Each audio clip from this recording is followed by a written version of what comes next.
आ जाओ। Hello my dear students, कैसे हो आप सब। मैं लोकेश अग्रवाल अकाउंट्स पर एक बार फिर आपका स्वागत करता हूं। दोस्तों, पिछली क्लास में हम लोगों ने फंडामेंटल्स ऑफ पार्टनरशिप की कुछ बेसिक डेफिनेशंस पढ़ी थी कि पार्टनरशिप क्या होती है, डीड में क्या लिखा जाता है। आज उसी कड़ी में आगे बढ़ते हुए कुछ नई चीजें सीखते हैं। सीखे बेटा, पिछली क्लास में हमने सीखा कि डीड में क्या क्या लिखना चाहिए, और उसी क्लास में हमने एक बात भी बोली कि इंडिया के अंदर 90% से ज्यादा पार्टनरशिप ओरली शुरू हो जाती है। तू मेरा भाई, मैं तेरा भाई, चल मिलकर दोनों करे कमाई, है ना। तो दोनों भाई मिलकर बिजनेस चालू कर देते हैं। ठीक है कि चलो यार काम चालू करते हैं भाई, तू तो अपन बचपन से लंगोटिया आ रहे हैं, तेरे से क्या लिखा पढ़ी करनी, चल काम शुरू करते हैं। इंडिया में ऐसा ही होता है जनरली। आप लोगों को भी अगर शुरू करना हो कल परसों कोई काम, तो आप क्या करोगे? कोई कागज बनवाने वाले हो? नहीं ना। जनरली क्या करोगे? कागज क्या बनवाने छोड़ना यार, तेरे को मेरे ऊपर ट्रस्ट है, मेरे को तेरे ऊपर ट्रस्ट है। अपनी बॉन्डिंग बहुत अच्छी है। ये बॉन्डिंग उस दिन तक अच्छी होती है जब तक प्रॉफिट में कोई ज्यादा हेरफेर नहीं होगा, है ना। बाद में आती है समस्याएं सामने। तो आज का हमारा टॉपिक है if the partnership deed is silent. Partnership deed silent कैसे हो सकती है? पार्टनरशिप डीड तो बोलती नहीं है। जब वो बोलती नहीं है तो वो साइलेंट कैसे होती है? लेकिन डीड में चीजें लिखी हुई होती है, और डीड में जो लिखा है वही डीड में बोला गया है। ठीक है। पार्टनरशिप डीड क्या होती है बेटा? एक रिटन एग्रीमेंट जिसमें आप लोगों ने चर्चा करके कुछ डिसीजन लिए कि फर्म का नाम क्या होगा, वो सारी बातें लिख लिख के रखी। यही हमने पिछली क्लास में डिस्कस किया था। आज हमारा टॉपिक क्या है, ये बहुत इंपॉर्टेंट है, खासकर जो बच्चे वही में एग्जाम देने जा रहे हैं वो इस बात को जरूर याद रखेंगे। ये मान के चलो कि 1 नंबर तो आपका आ रहा है केवल इसी से। चलो, rules applicable in absence of partnership deed। कह रहे अगर पार्टनरशिप डीड आपने बनाई ही नहीं, एब्सेंस का मतलब समझ गए, बनाई ही नहीं, तो कुछ झगड़े होने लगे आपस में। ये बोल रहे कि मेरे को सैलरी ज्यादा, कल कौन था, मैं तो पार्टनर बोल गया, 1 2 और तीसरा कौन था? एक थी। हाँ, तो 3 पार्टनर थे। वो कह रही मैं मेहनत बहुत करती हूँ, मुझे सैलरी मिलनी चाहिए। इसने बोला मैंने पैसा इतना लगाया, मुझे इंटरेस्ट मिलना चाहिए। झगड़े होने लगे आपस में। अब डीड में तो इन्होंने कुछ लिखा ही नहीं था, डीड तो बनाई नहीं थी। और मान लो अगर बनाई भी थी तो डीड में ये बात लिखना भूल गए कि भाई सैलरी देनी है नहीं देनी दीप्ति को, या इंटरेस्ट ऑन कैपिटल देना है। अगर ये लिखना भूल गए हैं, ऐसी स्थिति में क्या करें? तो पार्टनरशिप एक्ट 1932 में इसका सॉल्यूशन दे रखा है, यानी कानून में इसका सॉल्यूशन लिखा हुआ है क्या कि रूल्स एप्लीकेबल, क्या रूल लगाएं in absence of partnership deed. अगर आपने डीड नहीं बनाई, या जिस पॉइंट की आप जिक्र किया जा रहा है वो पॉइंट डीड में नहीं लिखा, डीड बनाई तो सही लेकिन उस डीड में इस बात की चर्चा नहीं करी कि सैलरी कितनी देनी थी दीप्ति को। आ रही है बात समझ में? तो आओ जरा डिस्कस करते हैं। बेटा बहुत ही आसान से पॉइंट्स है, बहुत ही इजी से हैं। सरकार, ये मान लो कि आप लोग पार्टनर्स हो, आप आपस में झगड़ रहे हो और एक जज बैठा है सामने, और आप जज के पास आए हो कि क्या करें। ठीक है, तो आप तीनों लड़ रहे हो बेटा, देवांशी, देव्यांशी और दीप्ति, है ना। आप तीनों लड़ रहे हो। दीप्ति क्या कह रही है? कह रही है मेरे को है ना सैलरी मिलनी चाहिए, मेरे को सैलरी मिलनी चाहिए क्योंकि मैंने इतना काम किया है। बात तो उसकी जायज है या नहीं है? वो अकेली काम कर रही थी, ये दोनों तो क्या है टाइम पास कर रहे थे। ये तो आती नहीं थी ऑफिस में, और वो आती थी क्या करती थी? इंस्टाग्राम पर लगी रहती थी, है ना। तो बात जायज है नहीं है? बेचारी वही तो सारा मेकअप कर रही थी सब लोगों का। उसको सैलरी मिलनी चाहिए नहीं मिलनी चाहिए? हाँ बोलो सारे। जायज बात है या नहीं? उसकी डिमांड जायज है या नहीं कि उसने काम किया, उसको सैलरी मिलनी चाहिए। लेकिन पार्टनरशिप एक्ट क्या कहता है? क्या पार्टनरशिप एक्ट में क्या लिखा हुआ है? पार्टनरशिप एक्ट में ये लिखा हुआ है कि ये जो सैलरी है, अगर आपने डीड में नहीं लिखी थी कि उसको कितनी देनी है, तो अब आज तुम मांगने की हकदार ही नहीं हो। भूल जाओ, तुम्हें मिलेगी या नहीं मिलेगी? नहीं मिलेगी। Not allowed. बेटा क्या कहेंगे? Not allowed. बताओ बेटा, अगर डीड में नहीं लिखी सैलरी तो फिर कोई कितना भी काम कर ले, दिन रात एक कर ले, तो भी उसको सैलरी दोगे या नहीं दोगे? नहीं देंगे। आई बात समझ में? 1 नंबर में स्ट्रेट फॉरवर्ड क्वेश्चन आता था कि एक वर्किंग पार्टनर है, बताओ उसको सैलरी दे या नहीं दे? तो अगर डीड सैलरी है तो ऑब्वियसली देंगे या नहीं देंगे? नहीं देंगे। बिल्कुल बिल्कुल। आओ, इसने एक पॉइंट रखा कि सैलरी नहीं देंगे तो अगली बार से काम नहीं करेगी। इसी बात से तो अगली बार आप एग्रीमेंट बनवाएगी वो। एक बार चोट पड़ेगी तभी तो अगली बार सीखेगी ना। अब उसको चोट पड़ गई, साल के लास्ट में सैलरी नहीं मिली, तो वो क्या करेगी? कहेगी ले यार तू एग्रीमेंट बना बैठ के। तो अगली बार एग्रीमेंट बनवा के बैठेगी वो। अगली बार थोड़ी छोड़ देगी सैलरी हमेशा के लिए। तो अगली बार क्या करेगी? एग्रीमेंट में इस बात को लिखवाएगी। तो इसीलिए सरकार ने क्या कहा, कोर्ट ने क्या कहा कि भैया नहीं लिखवा दो ना तुमने पहले की सैलरी देनी है, तो आज नहीं देंगे। ब्लैंक है ना डीड? हाँ बोलो। एग्रीमेंट 2 साल का हुआ और 1 साल बाद किसने बोल दिया? एग्रीमेंट 2 साल का नहीं हुआ, आपने बोला ना जैसे पीरियड 2 साल का है। हाँ, तो चाहे तो 1 साल बाद रुकवा के नया बनाओ ना, एग्रीमेंट तो साल के दौरान तोड़वा के नया बनवा दो, बस पुरानी पार्टनरशिप खत्म हो जाती है, नई पार्टनरशिप। जब भी कोई कागज फाड़ के नया कागज बनाया जाता है तो पुरानी पार्टनरशिप खत्म हो जाती है, नई पार्टनरशिप शुरू हो जाती है। वो तो रहा हूँ आधे साल में भी कर दो। हाँ नया बनेगा, पुराना फटेगा तभी तो नया आएगा, पुराना जाएगा तभी तो नया आएगा। आओ सैलरी नॉट अलाउड। अब इसने क्या बोला, इसने कहा सर सारे कस्टमर तो मैं लेके आती हूँ लोगों को बोल बोल के, है ना, तो कह रही मेरे को कमीशन मिलना चाहिए, हाँ या ना। इसने मांगा, डिमांड तो जायज है, सारे कस्टमर तो ये लेके आ रही है, लेकिन कोर्ट ने क्या कहा, कह रहे जब उसको सैलरी नहीं दे रहे काम करने की तो तुझे कमीशन दे देंगे क्या।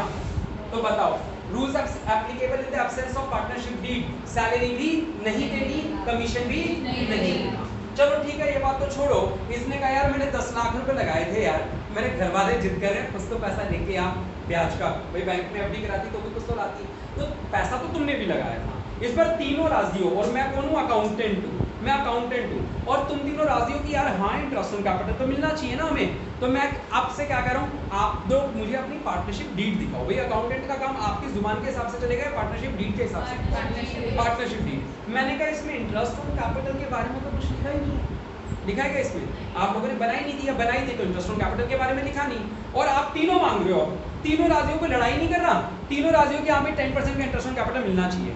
बताओ ऐसी स्थिति में क्या करें, लड़ाई कोई नहीं कर रहा, ये भी बोल रहे हैं 10% दे दो, तीनों राजी हैं, लेकिन अकाउंटेंट क्या बोलेगा, भैया आपने डीड में लिखा क्या, नहीं, और नहीं लिखा तो इंटरेस्ट ऑन कैपिटल नहीं, राजी थे तो लिख के रखना था ना, लिख के रखना था। अगर लिख के नहीं रखा तो कोर्ट ये कहती है कि अगर आप लोगों ने लिखा नहीं तो इंटरेस्ट मिलेगा। आई बात समझ में। तो interest on capital, interest on capital not allowed. क्या है बेटा इसका रूल भी, नॉट अलाउड।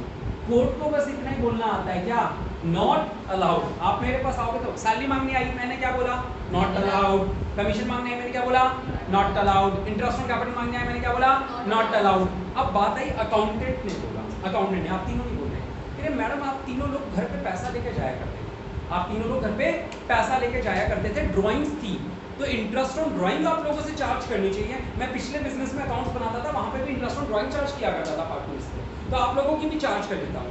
अब चलो तो मूव कर गया, फिर एक तो पैसा मिल नहीं रहा किसी चीज का, ऊपर से तू लोए और ले हमसे इंटरेस्ट ऑन ड्राइंग ले लेंगे तो आपके पैसे कम हो जाएंगे, कैपिटल कम हो जाएगी। ऐसी स्थिति में क्या करें, फिर से वो डीड उठा के देखेगा, मैडम आपने डीड में नहीं लिखा इंटरेस्ट ऑन ड्राइंग। फिर कोर्ट में गए, कोर्ट वाले से पूछा जी क्या करना है, डीड में नहीं लिखा, तो कोर्ट वाले जज को क्या आता है, interest on drawing, interest on drawing क्या कहेगा वो, नॉट अलाउड। नॉट अलाउड या चलो नॉट चार्ज लिखते हैं ना, इसको नॉट अलाउड नहीं। मैंने आज की क्लास में वीडियो शुरू करने से पहले बोला था ना, एक अलाउड और चार्ज वाली बात करेंगे, 2 मिनट बात करेंगे इसके बारे में भी। इंटरेस्ट ऑन ड्राइंग की भी क्या बात हुई, नॉट अलाउड, चलो ठीक है। इसके बाद ये बोली, याद है कल इसने अपने पास से थोड़ा सा 5 लाख रुपए लोन ला के दिया था, याद है, तुमने कैपिटल तो लगाई थी, साथ में अलग से पैसा दिया था, और ये बोला था कि ये मेरी कैपिटल नहीं है, ये मेरा लोन है। लोन तो मैडम ने दे दिया, लेकिन लोन एग्रीमेंट बनाते समय ब्याज लिखना भूल गए, ब्याज लिखना भूल गए। अगर एग्रीमेंट या डीड के समय आपने ब्याज लिख दिया होता 10% पर एनम, तो दे देता है अकाउंटेंट तुम्हें 10% पर एनम, लेकिन इसने डीड उठाई अकाउंटेंट ने, और अकाउंटेंट ने देखा ये क्या है, इसमें तो कोई लोन पे इंटरेस्ट के बारे में चर्चा ही नहीं है। आप गए कोर्ट के पास, अब बताओ कोर्ट वाला क्या बोला, बिल्कुल सही जवाब। इस बार वो नॉट अलाउड नहीं बोलेगा। जो सबसे मोस्ट इंपॉर्टेंट 1 नंबर का सवाल है वो यही है कि in the absence of partnership deed interest on partners loan. एक बात सुन लेना बेटा, 2 वर्ड बच्चे कंफ्यूज होते हैं, ये इंटरेस्ट ऑन लोन नहीं है, ये टॉपिक क्या है, इंटरेस्ट ऑन लोन नहीं है, इंटरेस्ट ऑन पार्टनर्स लोन है। इंटरेस्ट ऑन लोन क्या हो गया, लोन बाहर से कहीं से लिया, और ये टॉपिक जो हम बता रहे हैं किस बारे में है, interest on partners loan. Partner ने बिजनेस को जो कैपिटल के अलावा लोन दिया था उस पे इंटरेस्ट की रेट है, सवाल में कुछ भी नहीं लिखी है तो भी है, कितनी है बेटा, 6% पर एनम। तो ये स्पेशल पॉइंट है, interest on partners loan, partners loan कितना रह जाएगा बेटा, ये 6%। ये क्या शायद ओरली भी मैंने बताया था एक बार, पर एनम, ठीक है बेटा, ये कितना रहेगा, 6% पर एनम। तो फिर ये रूल एप्लीकेबल नहीं होगा, ये रूल केवल किनके लिए, पार्टनर्स के बीच में जो समझौता हो रहा है ये नॉट अलाउड हो जाएगा। वो तो फिर बाहर की बात हो गई, आपसी एग्रीमेंट की लोन कंपनी के, ठीक है, ये पार्टनर के लोन के ऊपर है, कितना है 6% पर है। क्लियर हो गया।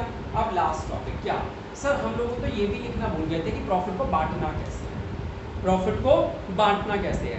अब वो क्या कह रही है, मेरे को सबसे ज्यादा प्रॉफिट मिलना चाहिए, मेरे को सैलरी भी नहीं मिल रही और मैंने काम भी ज्यादा किया था, तो प्रॉफिट में मेरे को हिस्सा ज्यादा दो। ये क्या कह रही है, यार मेरे को तो इंटरेस्ट ऑन कैपिटल भी नहीं मिला और मैंने तो पैसे भी सबसे ज्यादा लगाए थे 10 लाख, मेरे को प्रॉफिट ज्यादा दो। अब आप लोग प्रॉफिट बांटने में लड़ने लग गए। अब ये अकाउंटेंट बेचारा क्या करे, ये किसको पुश करे कि मैडम आप ले लो, ऐसे तो कर नहीं सकता। तो ये फिर गया कोर्ट के पास कि सर देखो इन तीनों को पार्टनरशिप में प्रॉफिट बांटना है और इन्होंने प्रॉफिट शेयरिंग रेशो डिसाइड नहीं किया, इन लोगों ने प्रॉफिट शेयरिंग रेशो डिसाइड नहीं किया। तो बताओ कैसे डिसाइड होगा, कोर्ट क्या बोलेगा, कोर्ट बोलेगा भैया अगर आपने डिसाइड नहीं किया तो आज आप इक्वल रेशो में बांट लो। इक्वल का मतलब अगर 2 लोग हैं तो 1:1 और अगर 3 लोग हैं तो 1:1:1। 2 लोग हैं। अच्छा रेशो का मीनिंग आप लोगों को क्लियर है, पता है आप लोगों को, फिर भी मैं एक बार बता देता हूँ ये मानते हुए कि आपको कुछ नहीं आता। ठीक है बेटा, जब भी कोई रेशो लिखा हुआ है ऐसे, जैसे मान लो 5:3:2, तो इसका मतलब होता है पहले तीनों का सम कर दो, 5 और 3 8 हो तो 10। इसका मतलब पहले बंदे का शेयर कितना है 5/10, दूसरे बंदे का 3/10 और तीसरे बंदे का।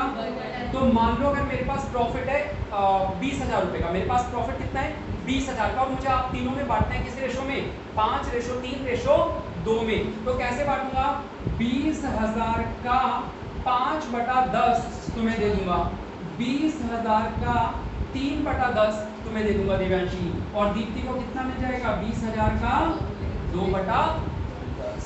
आ रही बात समझ में?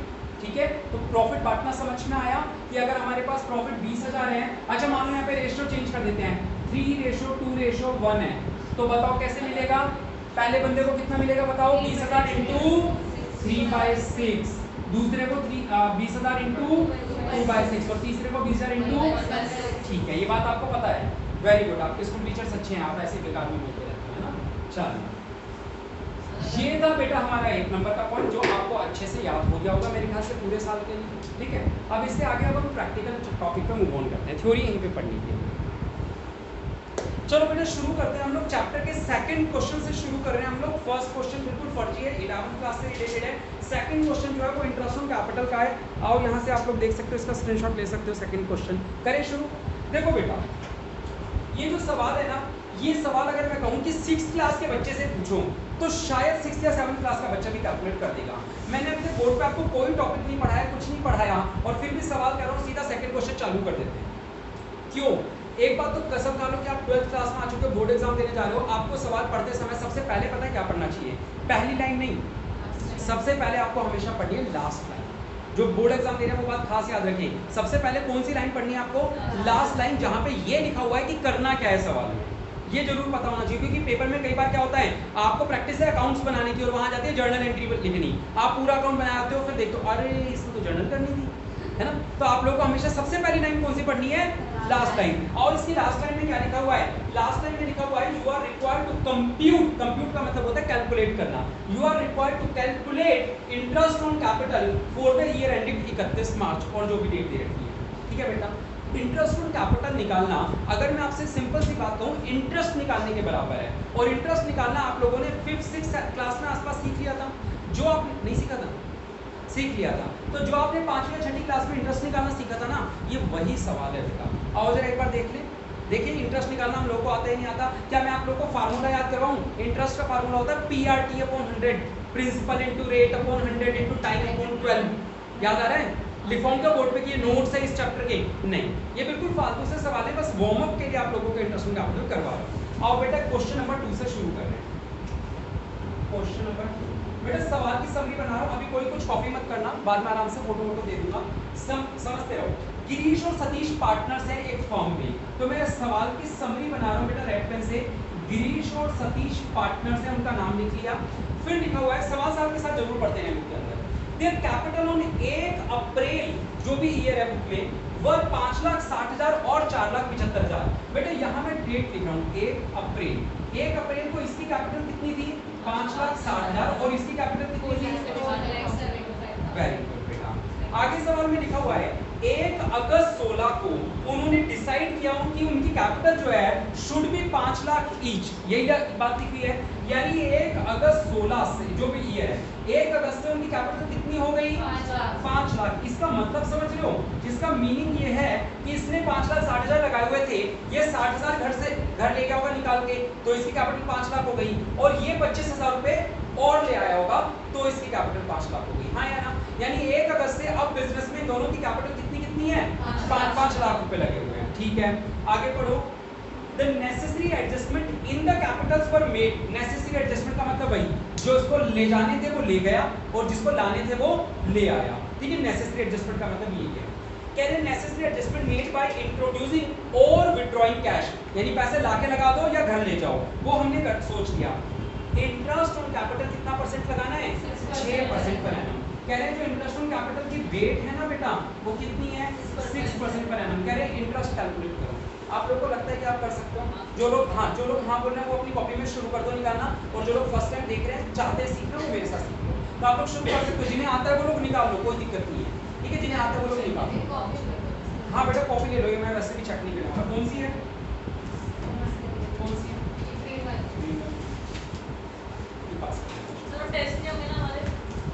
आ जाओ करें बेटा कैलकुलेट। चल बेटा इंटरेस्ट कैलकुलेट करना है, और आपको पता है इंटरेस्ट में सबसे इंपॉर्टेंट टर्म होती है टाइम, यानी कि कितने समय का इंटरेस्ट कैलकुलेट करना।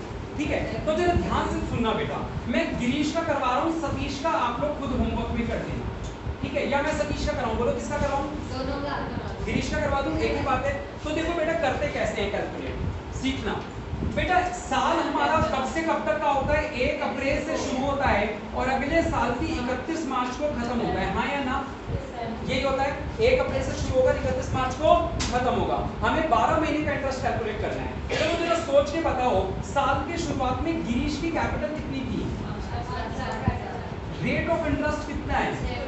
मुझे बस ये सोच के बता दो कि ये 5,60,000 बिजनेस में कितने दिनों तक रहे थे या कितने महीनों तक रहे थे। टाइम काउंट करना होता है ना, principal into rate upon into time. तो टाइम का मतलब आओ जरा चेक करते हैं। अप्रैल में यही थी, मई में भी यही थी, जून में भी यही थी, जून में भी यही थी, जुलाई में भी यही थी, अगस्त में तो चेंज हो गई, 1 तारीख को चेंज हो गई ना। तो कितने महीने थे 4 महीने, यानी 5,60,000 कितने महीनों तक थी 4 महीनों तक। और उसके बाद कैपिटल कितनी हो गई इसकी 5 लाख। यानी अब जो इंटरेस्ट कैलकुलेट होगा, देखो अगर मैं आपको डेट बताऊं तो ये मैंने 1 अप्रैल से 1 अगस्त तक कैलकुलेट किया है, और अब मैं 1 अगस्त से 31 मार्च तक कैलकुलेट करूंगा। हाँ या ना? 1 अगस्त को इसकी कैपिटल कितनी हो गई 5 लाख। इंटरेस्ट अभी भी कितना है 6%, और अब महीने कितने सर अगस्त से शुरू करेंगे। कब से? अगस्त। ऑब्वियसली सर 4 वो थे 8 ही होंगे, फिर भी एक बार तो कर ही लेते ना, क्या दिक्कत है। अगस्त, सितंबर, अक्टूबर, नवंबर, दिसंबर, जनवरी, फरवरी, मार्च, कितने हो गए बेटा 8 महीने हो गए। कितना आ जाएगा 8/12। तो बस इसको सॉल्व कर लो, दोनों को प्लस कर देंगे। 5,60,000 6 दूनी 12, 2 से 2 दूनी 4, 2 6 12, 2 पंजे 10, 10,200। ये काटो 6 दूनी 12, 2 चौका 4 पंजे 20, 20,000। तो टोटल कर दो कितना आ गया बेटा 30,200। मैच कर लो, मैच करो इसको देखने पर।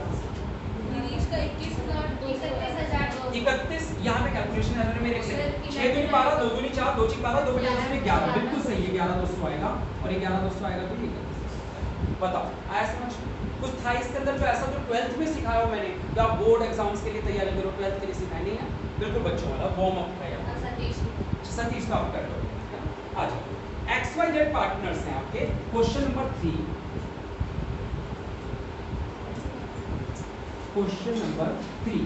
आओ बेटा 3 पार्टनर्स हैं, कौन कौन? X, Y और Z। चलो देखते हैं इनके बारे में क्या बोला है। लास्ट टाइम पढ़ने पहले, लास्ट टाइम में लिखा है कंप्यूट इंटरेस्ट ऑन कैपिटल, फिर से वही निकालना है इंटरेस्ट ऑन कैपिटल। चलो कुछ कॉपी मत करो। आओ, XYZ पार्टनर्स हैं और उनकी 1 अप्रैल को कैपिटल है 5 लाख, 4 लाख और 3 लाख। यानी 1 अप्रैल को इनकी कैपिटल कितनी है 5 लाख, 4 लाख और 3 लाख, ये इनकी कैपिटल है बेटा। और 1 जुलाई, बेटा 1 जुलाई को सुनना जरा ध्यान से, यहाँ पे लिखने के तरीके में थोड़ा डिफरेंस आएगा। 1 जुलाई दे इंट्रोड्यूस्ड फर्दर कैपिटल। सवाल पढ़ा आप लोगों ने क्या लिखा है? दे इंट्रोड्यूस्ड फर्दर कैपिटल, यानी उन्होंने और पैसे लाके लगाए। यही तो मीनिंग हुआ। फर्दर का मतलब और, इंट्रोड्यूस का मतलब लगाए, यानी और पैसे लाके लगाए। कब लगाए? 1 जुलाई को। कितने कितने आओ जरा पढ़ लेते हैं। 1,80,000 और 50,000, यानी 1 जुलाई को इनकी कैपिटल चेंज हो जाएगी। क्या 1 जुलाई को इसकी कैपिटल 1 लाख हो जाएगी? नहीं, इस सवाल में लैंग्वेज का फर्क है। पिछले में लिखा था कि उनकी कैपिटल 5 लाख हो गई, और इस पर क्या लिखा है कि उन्होंने 1 लाख लाके और लगाए। तो अगर 1 लाख और लाके लगाए तो कैपिटल कितनी हो गई? और इसने 80,000 और लगाए थे, और इसने 50,000 और लगाए। ये बात समझ में आई या नहीं? आगे सबको समझ में पक्का? चलो आगे बढ़ो। आगे लिखा है ऑन फरवरी 1, 2017, या जो भी ईयर है, 1 फरवरी को क्या हुआ? वाई ने पैसे निकाले, केवल वाई ने निकाले। कितने रुपए? 15,000। तो इसकी कैपिटल कितनी हो जाएगी? 4,65,000। ये बात समझ में आई?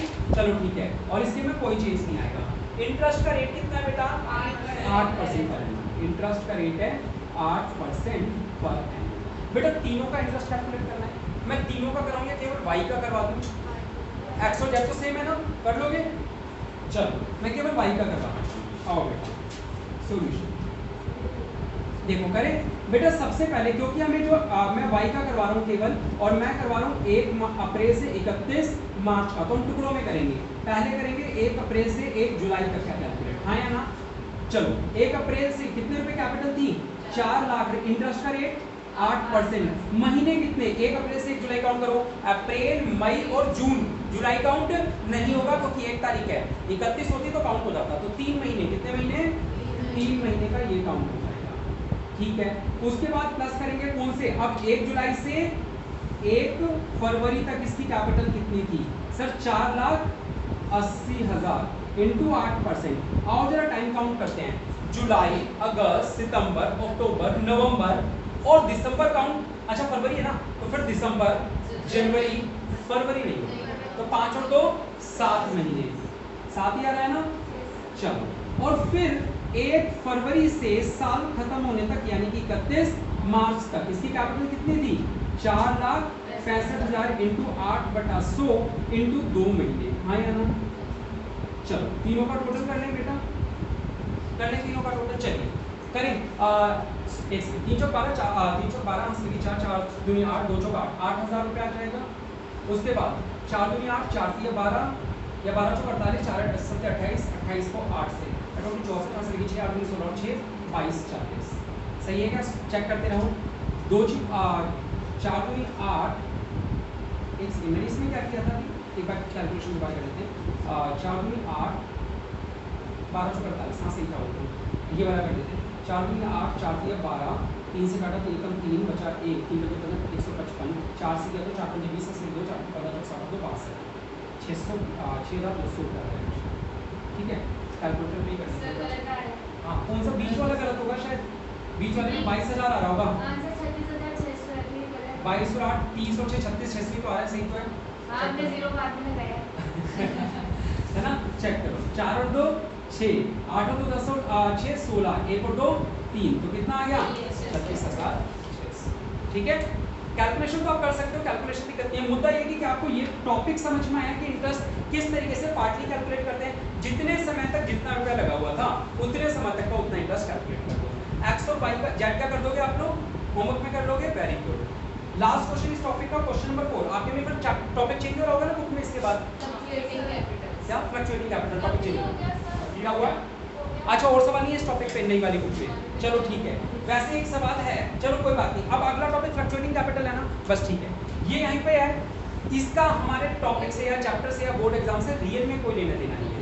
अब मैं एक साथ अगर आपसे बोलता कि 4 सवाल काट दो या 3 सवाल काट दो, तो आप कहते हैं सर पढ़ा तो नहीं है, काटना पहले चालू करवा दिया।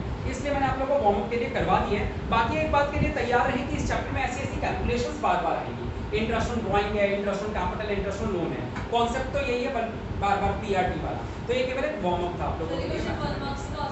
बिल्कुल भी नहीं आएगा, चांस ही नहीं है। 1 मार्क्स में इंटरेस्ट ऑन ड्राइंग का आ सकता है, इंटरेस्ट ऑन कैपिटल का नहीं आ सकता। ठीक है, क्लियर है? चलिए इसका स्क्रीनशॉट ले लीजिए, मैं इसकी फोटो ले लेता हूँ। आगे चलो बेटा अगला टॉपिक है हमारा P&L एप्रोप्रिएशन। 11th क्लास में हम लोगों ने सीखा, ऐसा हमें लगता है कि हमें आता है कि P&L अकाउंट। P&L अकाउंट के बाद जो 12th में सीखना होता है उसका नाम होता है P&L एप्रोप्रिएशन। तो आज हम केवल P&L एप्रोप्रिएशन का फॉर्मेट सीख के जाएंगे, कल की क्लास में इसके सवाल करेंगे। तो आओ एक बार जरा इसका देखो बेटा, अब हम सीख रहे हैं P&L एप्रोप्रिएशन अकाउंट, और उसके लिए मैं थोड़ा सा आप लोगों को P&L अकाउंट भी बताने जा रहा हूँ। और मैं बहुत इंपॉर्टेंट टॉपिक पढ़ा रहा हूँ आप लोगों को, क्योंकि मैंने कहा ये पूरा चैप्टर इसी के इर्द गिर्द घूमता है। और जो वर्ड्स में क्लास में यूज करने जा रहा हूँ अभी बताते समय, उन शब्दों पर विशेष ध्यान देना, क्योंकि सवाल करते समय अगर आपको वो टर्म्स क्लियर हैं तो आप बहुत अच्छे से चैप्टर को समझ पाओगे। देखो बेटा, मैं आप लोगों को P&L एप्रोप्रिएशन पढ़ाने से पहले एक बार याद दिला दूं कि P&L अकाउंट क्या होता है। केवल हल्का सा, जितना हमारे काम का है वही बात, ज़्यादा बातें नहीं, ठीक है। P&L अकाउंट इस साल किसी भी चैप्टर में नहीं पूछा जाएगा P&L अकाउंट कैसे बनाया जाता है, ठीक है। P&L एप्रोप्रिएशन भी केवल इसी चैप्टर में है, उसके अलावा किसी भी चैप्टर में नहीं, ठीक है। चलो बेटा, P&L अकाउंट जो है आपको याद हो तो इसकी शुरुआत होती है बाय ग्रॉस प्रॉफिट BD से। नहीं भी याद हो तो कोई फर्क नहीं पड़ता, मैं हल्की फुल्की सी झलक दिखा रहा हूँ।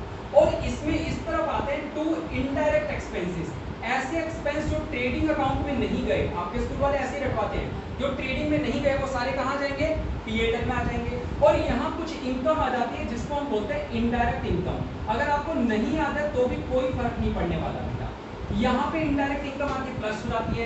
इस तरफ एक्सपेंसेस है जिसे हम बोलते हैं माइनस हो गए।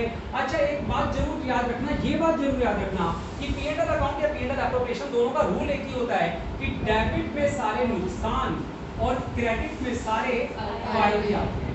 ये मैं हिंदी में लिख रहा हूँ, तो आप लोग भी जब लिखेंगे अपनी कॉपी में तो हिंदी में ही लिखेंगे, ठीक है। और ये पहली वो टर्म है जो मैं कहता हूँ कि आप लोगों को जरूर याद होनी चाहिए साल के लास्ट तक। क्या कि P&L अकाउंट का रूल क्या है या P&L एप्रोप्रिएशन का रूल क्या है, debit all expenses and losses, credit all income and gain. बेटा सबसे मेन मुद्दा होता है किसी भी चीज को सीखना, यानी कि उसका कॉन्सेप्ट पता होना।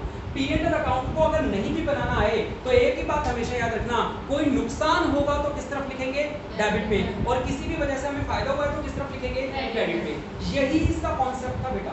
और रट्टा मारना बेकार है कि सर इसमें टेलीफोन एक्सपेंस आता है, इसमें सेलिंग एक्सपेंस आता है, इसमें एडमिनिस्ट्रेटिव आता है, सब बेकार है याद करना। एक ही बात याद रखनी जरूरी है, क्या, नुकसान होगा तो डेबिट, फायदा हुआ तो क्रेडिट। याद रखिए बात, debit all expenses and losses, credit all income and gain. ये इसका नेचर है, नॉमिनल नेचर, जिसका ये रूल है। चलो, तो खर्चे आ गए डेबिट में, फायदे आ गए क्रेडिट में, तो जो इसका आंसर बचता था बेटा उसे हम क्या कहते थे, याद है, नेट प्रॉफिट। जो भी यहाँ पे बैलेंसिंग फिगर आती थी ना उसे हम लोग कहते थे नेट प्रॉफिट। पहले यहाँ का टोटल किया, वो यहाँ लिखा, वही टोटल यहाँ लिखा, ये वाली वैल्यूज माइनस कर दी, तो जो बच गया बैलेंसिंग फिगर उसे क्या बोलते थे, नेट प्रॉफिट। और यहीं पे हम रुक जाते थे। अब इस साल क्या करना है, क्लास 12th में क्या करना है, ठीक है। अब आप लोगों को अगला अकाउंट बनाना है P&L एप्रोप्रिएशन, और यहां से सुनना ध्यान से, एप्रोप्रिएशन, पहले तो इसका स्पेलिंग याद कर लेना, P&L एप्रोप्रिएशन अकाउंट।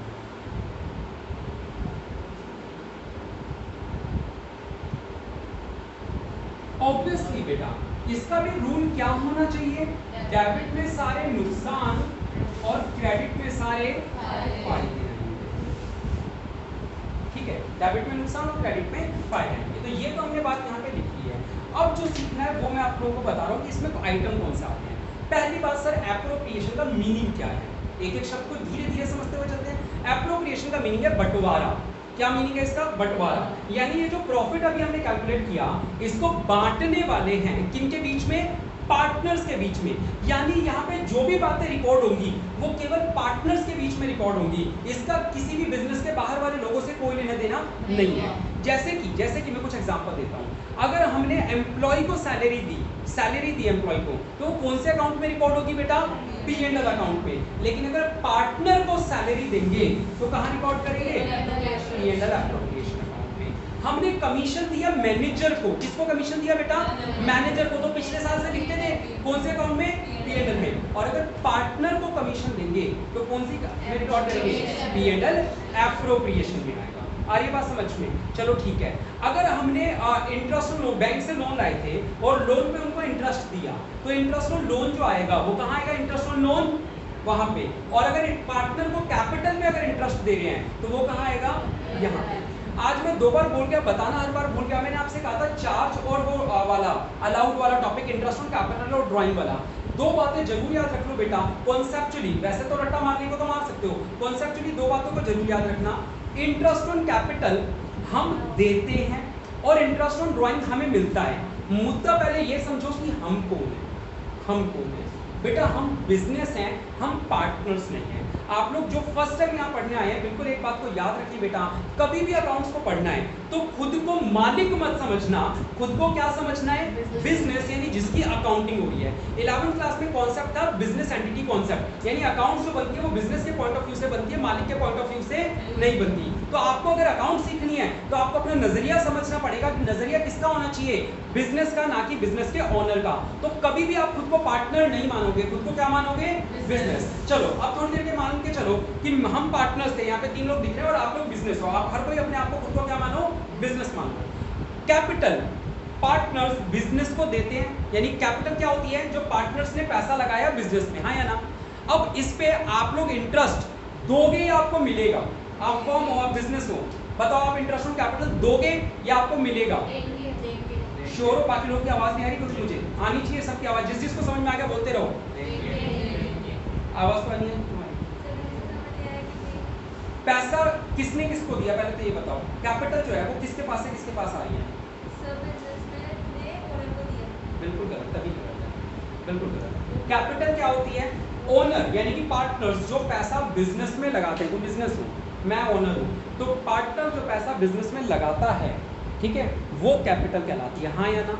ओनर पैसा लगाता है, बिजनेस को देता है वो पैसा, ठीक है, तो बदले में बिजनेस से इंटरेस्ट को लेगा, तो इसका मतलब बिजनेस को इंटरेस्ट देना पड़ रहा है मालिक को, हाँ या ना? तो इंटरेस्ट ऑन कैपिटल हम देते हैं या हमें मिलती है?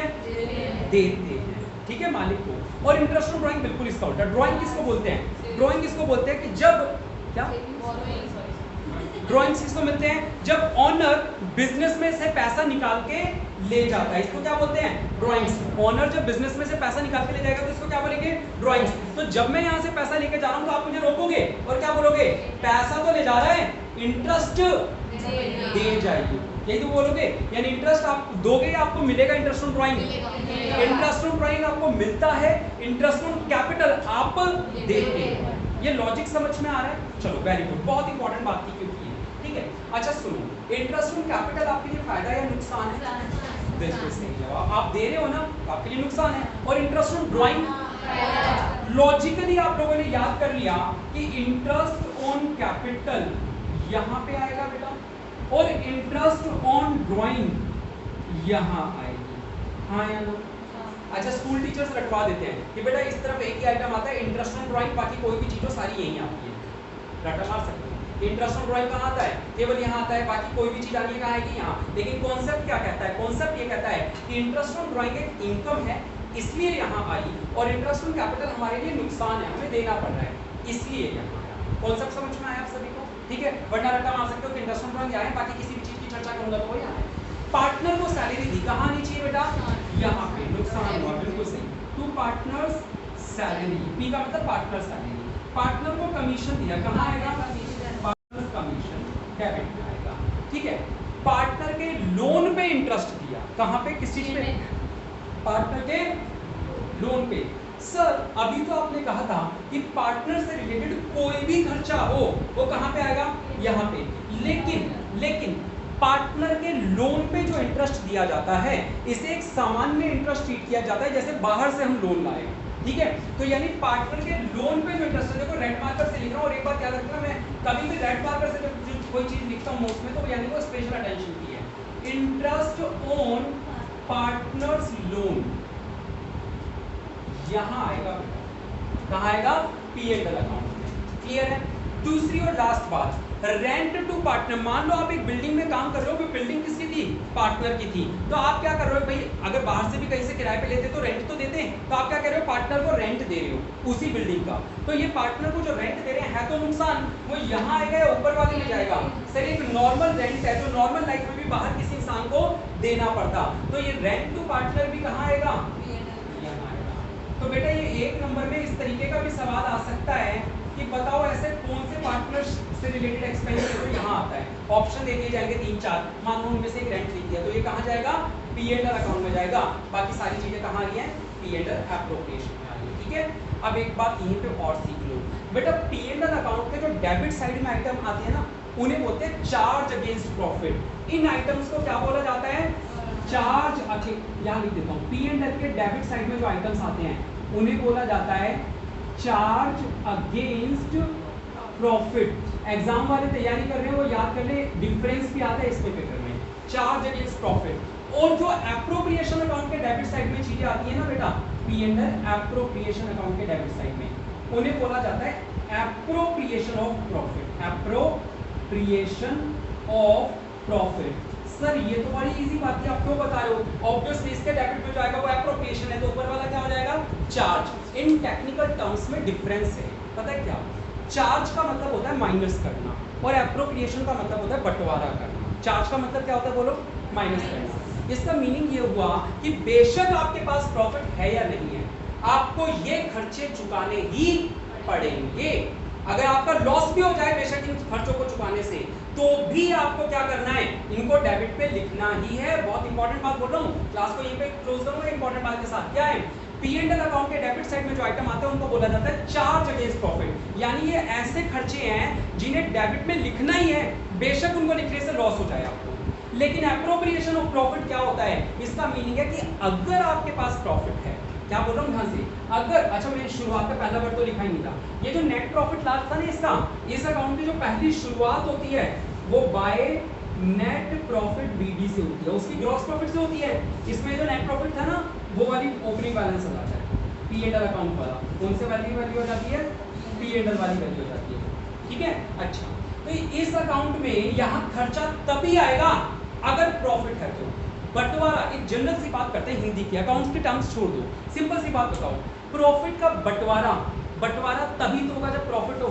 अरे दादाजी की जायदाद तभी तो बांटोगे जब दादा के पास जायदाद हो, जायदाद ही नहीं तो बांटोगे कहां से? समझ लो ना। तो पी एंड एल का एप्रोप्रिएशन का मतलब अगर प्रॉफिट है तभी तो बांटोगे, प्रॉफिट ही नहीं है तो बांटोगे कहां से? और मान लो कभी ऐसी सिचुएशन हो जाए प्रॉफिट है 30,000 का और यहाँ जो खर्चे बांट रहे हो वो कितने निकल रहे हैं? 50, तो 50 दे दोगे क्या? क्योंकि 30 में से अगर 50 माइनस करूंगा तो 20 का लॉस हो जाएगा, तो बेटा 50 यहाँ आ ही नहीं सकता। इस वाले अकाउंट में हो सकता है कि यहाँ पे 30 हो, यहाँ की चीजें 50 हो जाए तो 20,000 का क्या हो जाएगा? लॉस। लेकिन इस अकाउंट में ऐसा नहीं हो सकता कि ऊपर प्रॉफिट हो और नीचे जाके क्या हो जाए? लॉस। क्योंकि अकाउंट का नाम ही क्या है? एप्रोप्रिएशन अकाउंट, यानी प्रॉफिट का बंटवारा करना है, लॉस करना है।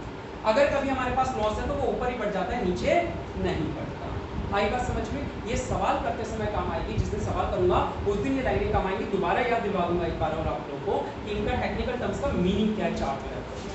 ठीक है, आज चाहो तो घर जाके एक डिफरेंस दे रखा है बुक में, पार्टनरशिप में चैप्टर में ढूंढना डिफरेंस बिटवीन ये चार्ज अगेंस्ट प्रॉफिट और एप्रोप्रिएशन ऑफ प्रॉफिट। आप चाहो तो वो घर जाके याद कर सकते हो। अच्छा बेटा, इस अकाउंट को जब क्लोज करेंगे तो नीचे यहाँ पे इसका बैलेंसिंग टोटल लगाएंगे, इसका टोटल वही टोटल यहाँ पे लिखा, और ये जो बैलेंसिंग फिगर आई ये पार्टनर्स में बटनी चाहिए। तो यहाँ जो बचा उसको ना तो ग्रॉस प्रॉफिट बोलते ना नेट प्रॉफिट बोलते, टू बिल्कुल सही, पार्टनर्स कैपिटल अकाउंट। क्या लिखते हैं यहाँ पे? To partners capital account. और इसे हम लोग उनके प्रॉफिट शेयरिंग रेशो में बांट लेते हैं। जैसे मान लो 3 पार्टनर है ABC, तो यहाँ जो प्रॉफिट आया उसको तीनों में अलग अलग बांट लेते हैं। ठीक है, कल से हम इस पे प्रैक्टिकल सवाल शुरू करेंगे, आप लोग इस टर्म्स को जरूर पढ़ते हैं। ठीक है, ये मैं आप लोगों के साथ फोटो शेयर कर दूंगा, आप मुझे व्हाट्सएप पे हाय हेलो भेज देना। चलिए आज के लिए इतना ही, कैसी रही क्लास लाइक और कमेंट करके जरूर बताएं। बहुत बहुत शुक्रिया, जय हिंद, जय भारत।